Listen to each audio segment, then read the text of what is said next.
रानीपुर मोड़ पर जलभराव की 3 दशक पुरानी समस्या का स्थायी समाधान नहीं होने से व्यापारियों में आक्रोश। हर बरसात भुगतना पड़ता है खामियाजा।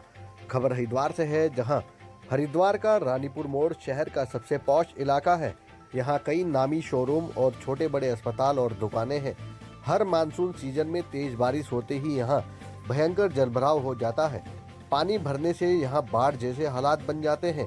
राहगीरों के साथ साथ व्यापारियों को सबसे ज्यादा परेशानी होती है। व्यापारियों ने बताया कि रानीपुर मोड़ पर जलभराव की समस्या करीब 3 दशक पुरानी हो गई है, लेकिन आज तक शासन प्रशासन ने उनकी इस समस्या का कोई स्थायी समाधान नहीं किया। उन्होंने कई बार शासन प्रशासन से अपनी समस्या के स्थायी समाधान की मांग की, लेकिन आज तक उनकी इस समस्या के समाधान की कोई योजना नहीं बन सकी। अधिकारियों की लापरवाही का खामियाजा सिर्फ जनता ही उठा रही है। व्यापारियों ने आरोप लगाया कि इस बरसात में भी उन्हें जलभराव से काफी नुकसान हुआ, लेकिन कहीं कोई राहत नहीं मिली। वहीं हरिद्वार के जिलाधिकारी मयूर दीक्षित ने रविवार शाम 5 बजे जानकारी देते हुए बताया कि रानीपुर मोड़ पर जलभराव की समस्या के समाधान के लिए स्थायी योजना बनाई गई है।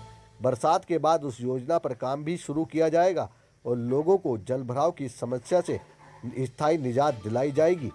सबसे बड़ी समस्या यहाँ पे ये है कि बीएचएल का पानी आता है। बीएचएल का क्षेत्रफल, इतने बड़े क्षेत्रफल का पानी आता है कि जितना हमारा ये ड्रेनेज सिस्टम है हरिद्वार शहर का, उससे कम से कम 10 गुना वो क्षेत्रफल है। और उसके लिए अभी तक इन्होंने कोई भी किसी भी प्रकार की कोई कार्य योजना नहीं है।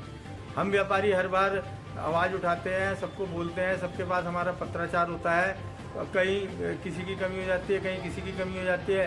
इतने कार्य योजना बनती है, इतने उस अधिकारी का कहीं स्थानांतरण हो जाता है, तो जहाँ से हम चालू हुए थे फिर हम वहीं के वहीं रुक जाते हैं। तो ये एक सबसे बड़ी समस्या है कि और इसके लिए कोई भी अधिकारी या जनप्रतिनिधि ने अभी तक भागीरथ प्रयास नहीं किया है। समाधान इसलिए नहीं हो पा रहा है कि यहाँ के लोग इस समाधान के लिए हमारे अध्यक्ष जी के साथ जुड़ नहीं रहे हैं। इनके साथ जुड़ने से ही समाधान निकलेगा, और बाकी हमने समाधान देखा ही नहीं है सर। यहाँ पे ये जो पंप लगाए इनका कुछ असर? कुछ नहीं, पंप दिखाने के लिए सर सीधा। पंप से कोई सुविधा हमें नहीं मिल रही है। हम लोग होना ही पड़ेगा सर। पंप की सुविधा अच्छी होनी चाहिए, अपने आप ही पानी निकलेगा। ये पंप की सुविधा ही अच्छी नहीं है और लोगों को अपने घरों से निकलना पड़ेगा और बात करनी पड़ेगी अधिकारियों से।